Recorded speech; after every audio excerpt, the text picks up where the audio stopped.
사도행전 9장 32절에서 43절까지 말씀을 제가 봉독해 드리겠습니다. 그때 베드로가 사방으로 두루 다니다가 룻다에 사는 성도들에게 내려갔더니 거기서 애니아라는 사람을 만나매 그는 중풍병으로 침상 위에 누운 지 8회더라. 베드로가 이르되 애니아야, 예수 그리스도께서 너를 낫게 하시니 일어나 내 자리를 정돈하라 한데 곧 일어나니 룻다와 사론에 사는 사람들이 다 그를 보고 주께로 돌아오니라. 요바에 다비다라 하는 여제자가 있으니 그 이름을 번역하면 도르가라. 선행과 구제하는 일이 심히 많더니 그때 병들어 죽음에 시체를 씻어 다락에 누이니라. 룻다가 요바에서 가까운지라 제자들이 베드로가 거기 있음을 듣고 두 사람을 보내어 지체 말고 와달라고 간청하여 베드로가 일어나 그들과 함께 가서 이르매 그들이 데리고 다락방에 올라가니 모든 과부가 베드로 곁에 서서 울며 도르가가 그들과 함께 있을 때에 지은 속옷과 겉옷을 다 내보이거늘 베드로가 사람을 다 내보내고 무릎을 꿇고 기도하고 돌이켜 시체를 향하여 이르되 다비다야 일어나라 하니 그가 눈을 떠 베드로를 보고 앉는지라. 베드로가 손을 내밀어 일으키고 성도들과 과부들을 불러들여 그가 살아난 것을 보이니 온 요빠 사람이 알고 많은 사람이 주를 믿더라. 베드로가 요빠에 여러 날 있어 시몬이라 하는 무두장의 집에 머무니라. 아멘. 네, 오늘 하나님의 말씀은 지금 하나님의 기적이 필요하십니까? 여러분, 지금 하나님의 기적이 필요하십니까? 라는 제목입니다. 하나님의 기적, 우리는 분명히 이 기적을 통하여서 많은 하나님의 살아계심을 피부로 느낄 수가 있고 또 우리가 전도할 수 있는 기회로 삼을 수도 있습니다. 그리고 지금 당장 하나님의 기적이 절실하게 필요한 사람도 있습니다. 굳이 하나님의 기적이 없어도 잘 사는 사람도 있습니다. 이 하나님의 기적에 대하여 우리가 어떻게 이해해야 할 것인가? 성도로서 하나님의 기적을 얼마나 믿으며 바라며 살아야 할 것인가? 오늘 그 하나님의 기적에 대하여서 함께 하나님의 말씀을 나눠보도록 하겠습니다. 지난 시간에 예수를 대적하던 사울이 예수를 믿었습니다. 눈이 맹인이 되었다가 3일 만에 비닐이 벗겨지고 성령을 받고 회개하며 주님의 제자가 되었습니다. 많은 제자들이 여전히 사울을 무서워했지만 바나바라고 하는 온유한 목사님이 사울을 품어주어서 예루살렘에서 많은 우리 성도들과 함께 바울이 평생의 죄책감을 가지며 그들과 함께 동역하기 시작을 했습니다. 자신이 죽였던 가족, 아들, 딸, 부모, 그 가족들과 함께 그들의 용서를 받으며 자기가 뭐 잘한 것이 있어 그 공동체의 일원이 되겠습니까? 단지 하나님의 은혜이구나. 평생의 죄인의 마음으로, 죄인 중에 괴수의 마음으로 그 성도들을 섬기며 하나님 나라를 위하여 목숨 걸고 앞장설 수 있었던 사울. 자, 그 역사가 일어나고 나서 31절의 마지막에 그 수가, 예루살렘 수가 더 많아지는 기적이 일어났습니다. 지난 시간에 숫자에 대해서 우리가 살펴보았습니다. 수가 늘어나는 것이 우리 공동체가 잘 가고 있다는 증거가 됩니까? 우리 공동체가 숫자가 늘어나는 것이 우리 교역자가 잘하고 있는 것이고 우리 임원들이 잘하고 있는 것에 증거가 됩니까? 그렇지 않다라는 거하고 지난 시간에 신신당부 드렸습니다. 여러분, 성령이 없어도 숫자는 늘어날 수 있습니다. 우리 교회가 아니라 이단들도 숫자는 우리 웬만한 교회보다 훨씬 많습니다. 숫자가 늘어나는 것은 결코 우리가 올바른 길로 가고 있다고 하는 정답이 될 수가 없습니다. 그 확증이 될 수가 없어요. 따라서 우리가 사도행전을 읽어갈 때 숫자가 늘어나는 부흥, 그리고 그 숫자가 늘어나는 부흥에 대부분 어떤 역사가 있었냐면 기적의 역사가 있지 않았습니까? 병든 자가 나아지고 맹인이 보게 되고 또 절대 회개할 수 없는 사람이 회개하게 되고 성령이 내려오시면서 숫자가 많이 늘어나게 되고 여러 가지 상황 속에서 숫자가 늘어나는데 우리가 주목해야 될 숫자는 마지막에 말했던 회개, 제자가 늘어나는 것을 우리는 늘 주목해야 한다라고 했었습니다. 기적도 마찬가지입니다. 기적이 있어서 숫자가 늘어난다면 그것은 허수입니다. 실수가 아니에요. 실제 이 제자가 늘어난 것이 아니라 기적을 보기 위해 모인 예수님께 모였던 수많은 허다한 무리들에 불과합니다. 우리는 제자가 생겨야 하는 거예요. 초대교회는 예수를 믿고 자기를 부인하고 십자가를 지는 성령의 주체가 되는 모임, 그것이 초대교회의 정체성이었습니다. 성령의 주체가 되어 자기 것을 여기지 않고 자발적으로 사랑하는 공동체, 그게 바로 초대교회였습니다.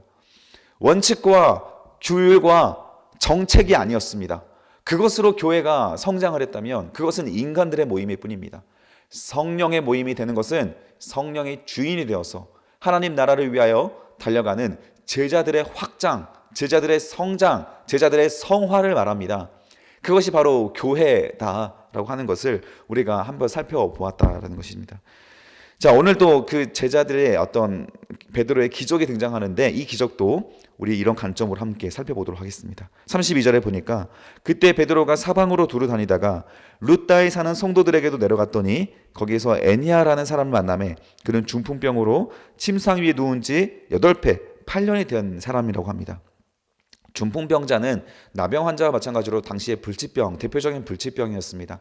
나병 환자는 피부가 썩어 내려가는 질병이었다면 중풍병은 사지를 움직일 수가 없는 병이었죠.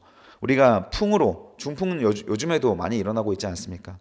그 중풍병 환자를 이렇게 8년 동안 애니아라는 사람이 그 침상에서 내려오지 못하고 고통을 받고 있었다라는 거예요.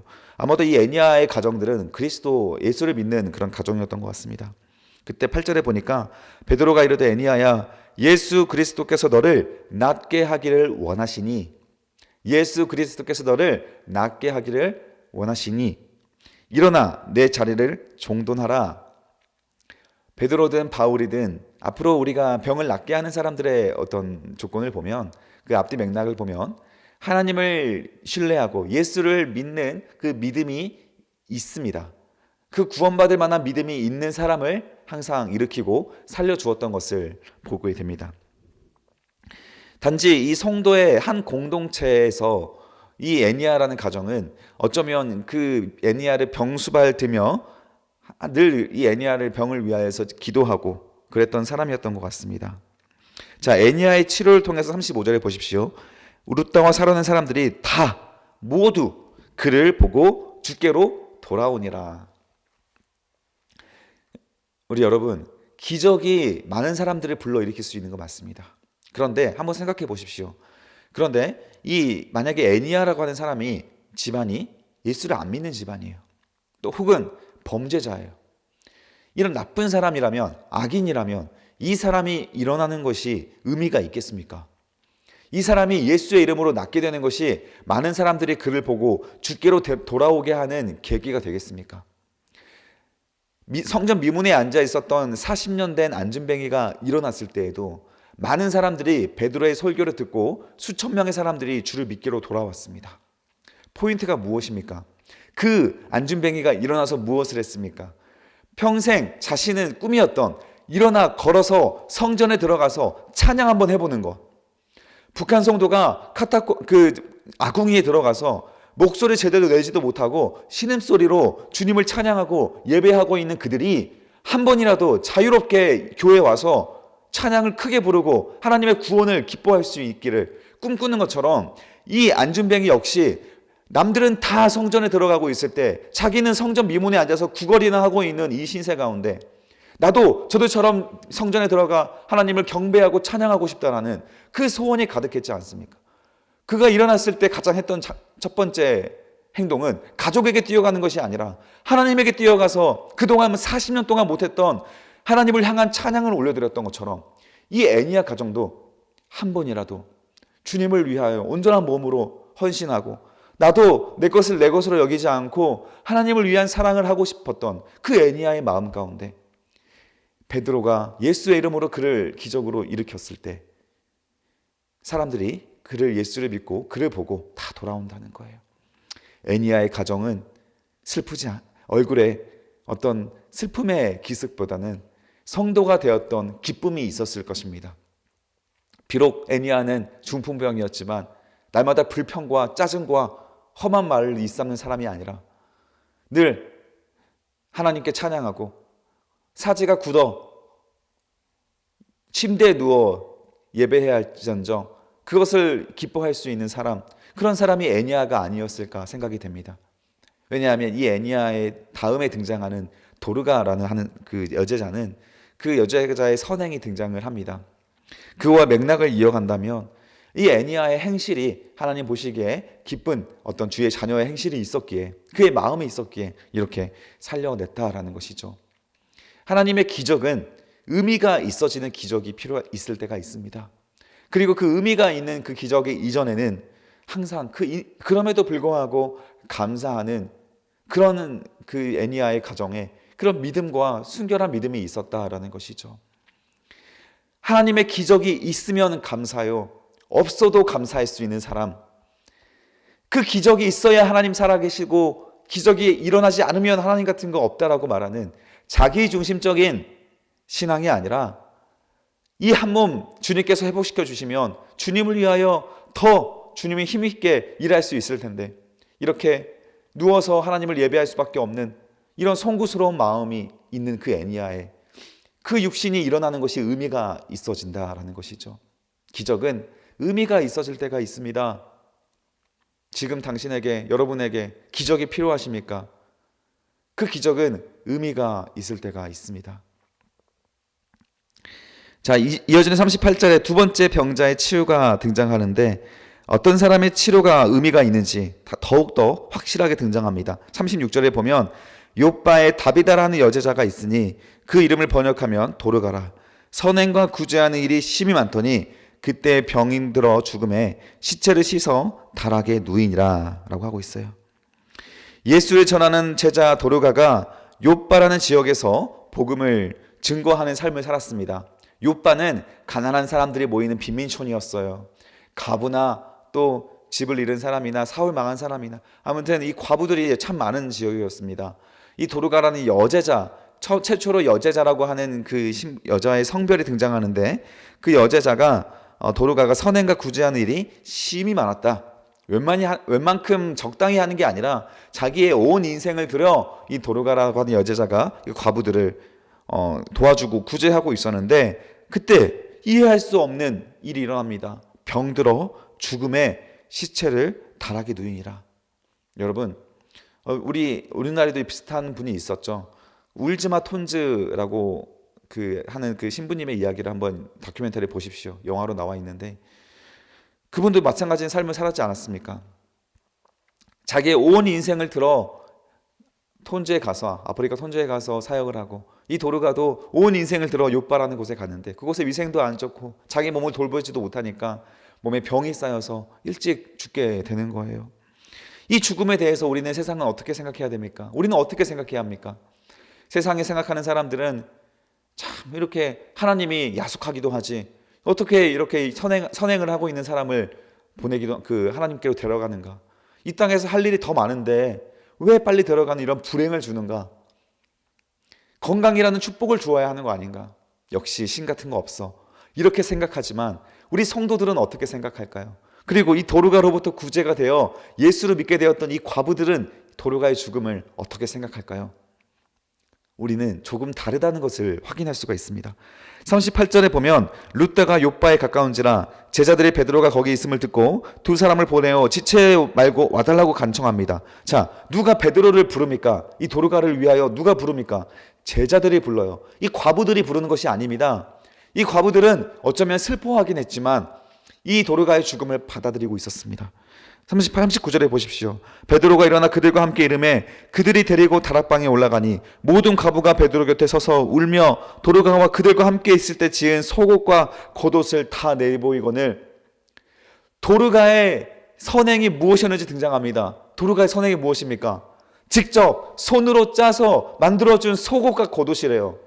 돈이 많아서 선행을 했습니까? 능력이 많아서 선행을 했습니까? 아니었어요. 그들에게 옆에 어머니같이 함께 해주고 친구같이 함께 해주고 그들이 필요한 것을 같이 손수 만들어간 그 속옷과 겉옷, 그것을 도르가가 만들어주고 나눠주며 같이 그들을 위하여 예수의 복음을 전했던 여제자였다라는 거예요. 그들이 베드로에게 울면서 이 옷을 건넵니다. 그때 이 과부들이 무슨 말을 하는지는 기록이 안 돼 있어요. 제발 우리 도르가 좀 살려주세요. 도르가가 큰 불행을 당했어요. 이런 말입니까? 아니에요. 이 도르가가 어떤 일을 했는지 베드로에게 이 도로가가 얼마나 귀한 사람이었는지를 그저 그 열매를 보여주는 거예요. 그들이 해주었던 선행을 보여주는 것뿐입니다. 여러분, 우리는 하나님 나라에 갈 때 말할 필요가 없어요. 우리의 선행과 우리의 행위는 하나님 앞에 그저 보여지는 겁니다. 우리의 행위는 말로써, 우리의 복음은 말로써 증거되는 것이 아닙니다. 우리의 행위로써 증거되는 것이에요. 우리의 행위가 이 과부들의 고독과 속옷에 있다면 우리의 행위도 여러분 하나님 앞에서 선행으로 아름다운 면류관으로 보여지게 되는 것이죠. 40절에 보십시오. 베드로가 어떤 성령의 감동을 받았는지 이렇게 행동을 합니다. 베드로가 사람을 다 내보내고 무릎을 꿇고 기도하고 돌이켜 시체를 향하여 이르되 다비다야 일어나라 하니 그가 눈을 떠 베드로를 보고 일어나 하는지라. 베드로는 울고 있는 과부들을 다 내보냅니다. 엘리야가 했던 그런 기적의 행위와 비슷한 행동을 하는 거예요. 다 내보내고 무릎을 꿇고 기도하며 먼저 하나님께 기도하죠. 하나님, 이 도로가를 어떻게 살리는 것이 하나님의 뜻이겠습니까? 하나님의 뜻이 무엇입니까? 이 욥바를 위한 하나님의 뜻이 무엇입니까? 이 남아있는 과부들을 향한 하나님의 뜻이 무엇입니까? 아마 다비다를 위한 기도를 하지 않았고 이 남아있는 과부를 위한 기도를 하지 않았을까요? 그러니 시체를 향하여 기도한 것이 아니라 시체를 등에 지고 기도한 거예요. 그리고 나서 하나님께서 이 욥바를 과부를 향한 하나님의 뜻이 있음을 알고 돌이켜 다시 시체를 향하여 기도하는 겁니다. 여러분 생각해 보십시오. 도로가가 과연 소생하고 싶었을까요? 부활하고 싶었을까요? 도로가는 과연 이 병이 들어 죽어가는 과정을 하나님 같은 거 없다고 손가락질하고 불행하며 슬피 울다가 죽게 되었을까요?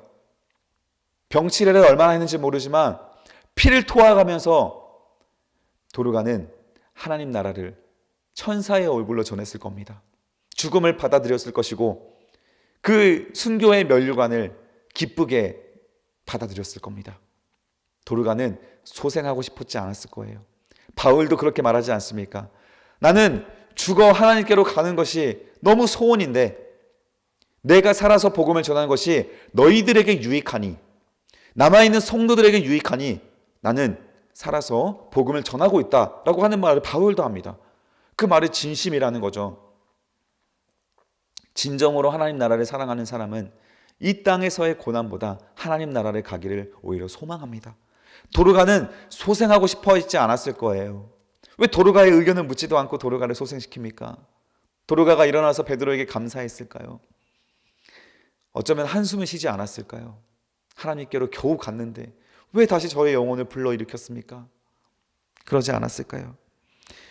41절에 보십시오. 베드로가 온 손을 내밀어 일으키고 성도와 과부들을 불러들여 그가 살아난 것을 보이니 42절 정말 중요합니다. 하이라이트 해주십시오. 온 욥바 사람들이 알고 많은 사람이 주를 믿더라. 아멘.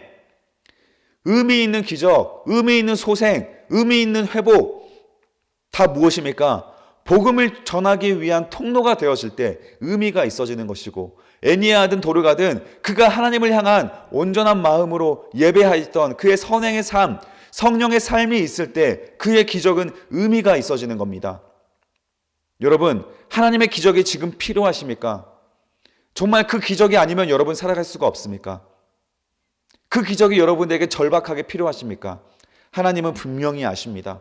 그 여러분들의 마음을 분명히 아십니다. 그러나 하나님은 여러분의 기적을 단지 여러분 중심적인 자기 중심적인 여러분들의 이기심으로 그 기적을 원한다면 하나님은 그 기적을 여러분을 사랑하는 것만큼 유보시킬 겁니다. 여러분, 하나님은 기적을 통해 여러분이 구원받기를 원하시고 기적을 통해 여러분 주변에 있는 가족들과 친구들이 다 구원받기를 원하지만 단지 종교적인 하나님, 치료의 하나님 정도의 그런 신비적인 하나님 안에 가두어져 있는 그런 신비주의 신앙을 갖기를 여러분 하나님은 결코 원하지 않으십니다. 하나님의 기적이 필요한 사람은 하나님의 기적을 오히려 느끼기가 어렵다라는 거예요. 그리하지 아니하실지라도 그 기적이 없다 할지라도 이미 내가 주님을 알고 주님을 사랑하고 하나님 말씀 앞에 살아갈 수 있는 이 삶이 오히려 나에게 기적입니다. 이미 주어져 있는 기적이 내게 기적이기에 충분한 기적이기에 하나님 그리하지 아니하실지라도 저는 행복합니다. 감사합니다. 병이 들었어도 감사합니다. 그런 마음으로 살아가는 자에게 오히려 하나님의 구원의 기적이 일어나는 것을 더 많이 보게 됩니다. 의미 있는 기적을 생각해 봐야 해요. 성도의 죽음은 후회가 없어야 합니다. 성도의 죽음은 오히려 천국 잔치입니다. 여러분, 죽음은 슬픔이 아니에요. 육신의 슬픔은 있지만, 이별의 슬픔은 있지만, 이 과부들이 도르가를 향하여 살아있을 때 더 많이 해주지 못한 그런 이별의 슬픔은 있지만, 도르가 자신은 하나님 나라에서 행복한 거예요.